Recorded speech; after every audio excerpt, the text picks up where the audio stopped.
Market regulator Sebi says listed entities must disclose information to exchanges within 24 hours. If there is a 30-day delay in repayment of loans to banks, the move is aimed at controlling the creation of bad loans. The Reserve Bank is likely to supersede the Dewan Housing Finance Board, appoint an administrator to run day-to-day operations. That's an exclusive. SL Group decides to sell 16.5% stake in Z Entertainment to financial investors. After the transaction, SL Group's stake in Z will fall to around 5%. The Cabinet is set to meet this evening and is expected to discuss divestment proposals for BPCL and 4 other central PSUs. It is also likely to consider reducing government stake below 51% in several other PSUs. The Cabinet may also mull subsidy for onion imports. Finance ministers of 5 states, including West Bengal, Kerala, Punjab, Delhi, Rajasthan, urged the central government to pay their share of the GST revenue for 2 months, warned that delay in payment could bring states to a grinding halt. As the WhatsApp snooping row reaches Parliament, the government says it has taken note of the fact that a spyware affected some users, but once again neither confirms nor denies using the Pegasus software or tapping WhatsApp communications of citizens. Parliamentary panel on IT summons government officials to discuss citizens' data security and privacy. Home Minister Amit Shah reiterates that there is total normalcy in Jammu and Kashmir, adds that internet services will be restored when the local administration feels it is fit to do so. Also announces that the National Register for Citizens exercise will be carried out across the country. Those were the headlines that we're tracking for you this evening. You're watching CNBC-TV18 and this is Reporter's Diary. Straight to the big voice from the startup space, Flipkart co-founder Sachin Bansal recently acquired over 90% stake in Chaitanya Rural Finance. This is an NBFC focused on microfinance to lower economic groups in rural areas. Mugdha Warrior caught up with him and began by asking him about the key sectors that he expects will see more unicorns from. Yeah, there are some large problems to be solved in India. I think finance is one area where we are seeing interesting startups coming up, and in fact we are building our own company in the finance space, and I see their potential of new large businesses being created. And apart from that, I see healthcare is one area where so far technology hasn't disrupted or touched the healthcare sector as much as it can. So that is one other area that I'm looking at. Another, I think e-commerce still has a lot of potential. You will see more companies coming out of e-commerce, but I think I do hope that other sectors like transportation, etc., do create more companies. But you have shifted your focus to finance now. You, of course, CEO of Chaitanya Rural Finance. What is it about this sector that compelled you to, jump into this? And what exactly will you be doing now with Chaitanya, which is a rural NBFC? Sure. So I think largely what you are seeing is that there is a huge amount of under-penetration in the sector. Whether it's credit to GDP ratio is very low, insurance penetration in India is very low. We see all kinds of financial services we can give access to a lot more people to these financial services than today that is being possible. And I don't see that happening today by existing players as much. And I feel that the costs have to come down, or cost of operations has to come down as well. And I believe that technology can be applied to solve some of these big problems, and that's pretty exciting. But what attracted you to Chaitanya in the first place? Chaitanya has a great, it's a 10-year-old company. It has a great track record. It has a target segment which is very interesting. They target lower income rural customers, which we believe over time will transition into becoming middle class in the next 5 to 10 years. It's a very long-term project for me, and I believe microfinance itself as an industry will continue to be very, very relevant for the next few decades. So all of that put together, it became very interesting for us. And you continue to back startups yourself as well. In fact, through Navi as well, you just put in more than 800 crores. What are the sectors you're looking at? Again, will it be finance, or will it be across sectors that you will be backing?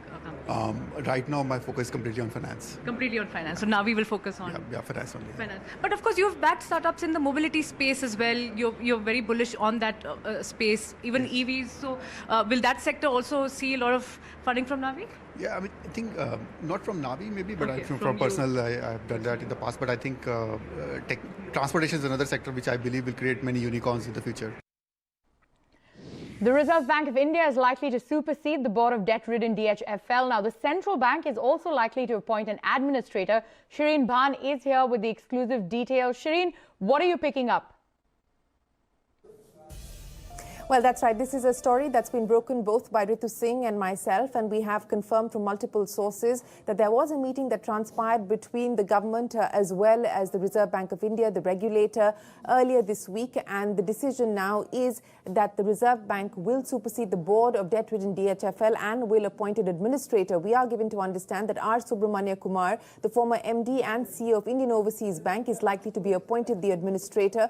We are also given to understand that all of this has been made possible because of some changes that transpired, not just with this interim mechanism of the IBC special window opening up, but prior to that in the finance bill itself. Remember, this is going to be the first financial services company that will go through the insolvency process, and it will do so without an FRDI bill being in place. That interim mechanism that the government announced and notified, which a story that we had broken here, our colleague Timsy Jaipuria, in September, and then followed through with it, that has made this possible. Also, the fact that the government had vested the powers to the Reserve Bank of India in the finance bill, taken those from the Department of Financial Services, given them to the Reserve Bank of India. That has also made this possible. So we could expect an announcement confirming this from the Reserve Bank of India shortly. But at this point in time, multiple sources confirming to CNBC-TV18 that indeed a decision has been taken post a meeting between the government as well as the regulator,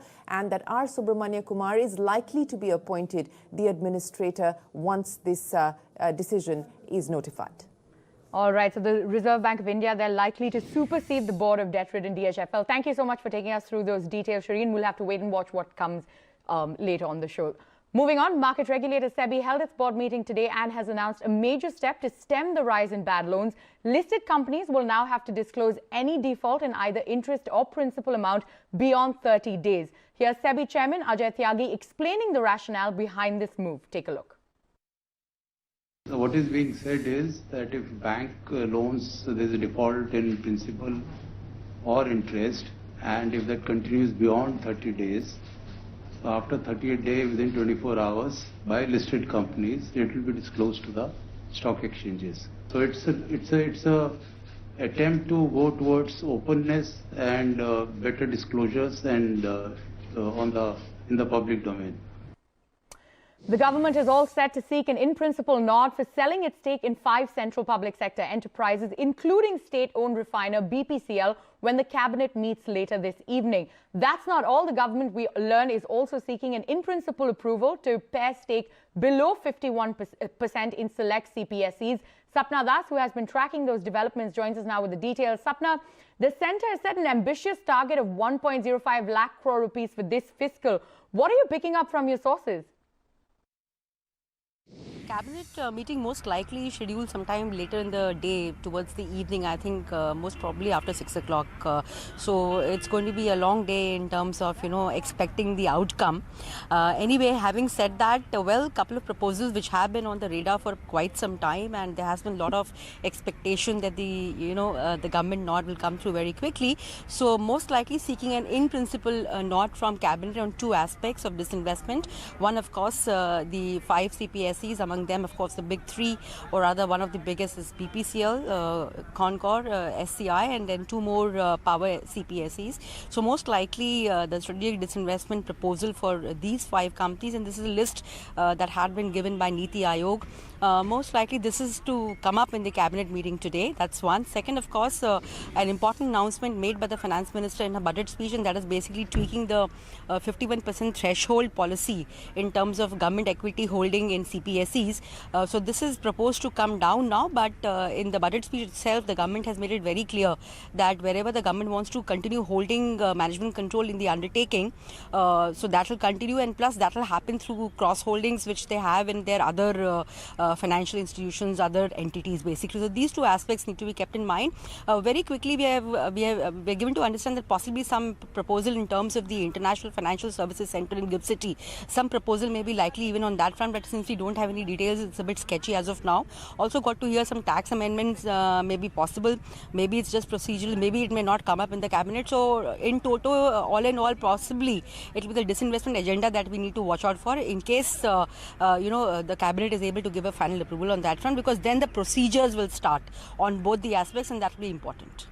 All right, Sapna, thank you so much for taking us through those details. Now, the big corporate story this evening, SL Group has decided to sell 16.5% stake in Z Entertainment to financial investors. After this transaction, SL Group's stake in Z will fall to around 5%. Nisha Podar, who first broke that story, is here with the details. Nisha?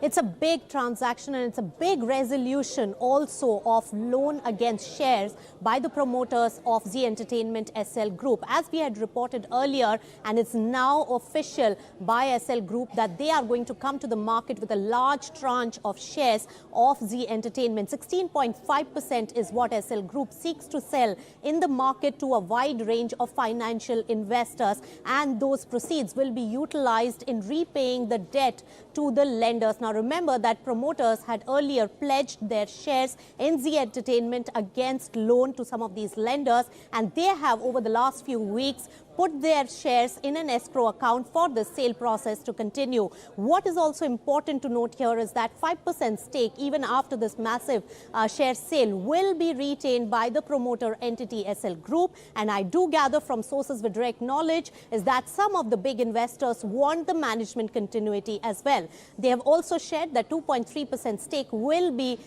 given to OFI Global China Fund. So we still have to see the background of this particular fund. But remember that Oppenheimer Investco is the single largest investor in Z Entertainment, holding about 18% stake. One more important aspect to note will be that 1.1% will be the encumbered shares by the promoters in Z Entertainment from the current 10.71%. All right, Nisha, thank you so much for those details. On that note, it is time for us to head into a short break. But before we slip into break, here's a quick programming note. As part of CNBC TV18's 20th birthday celebrations, Ekta Batra spoke to the stalwarts of the pharma industry on how the sector has evolved over the last 20 years and what are the growth triggers going forward. Here's a quick preview.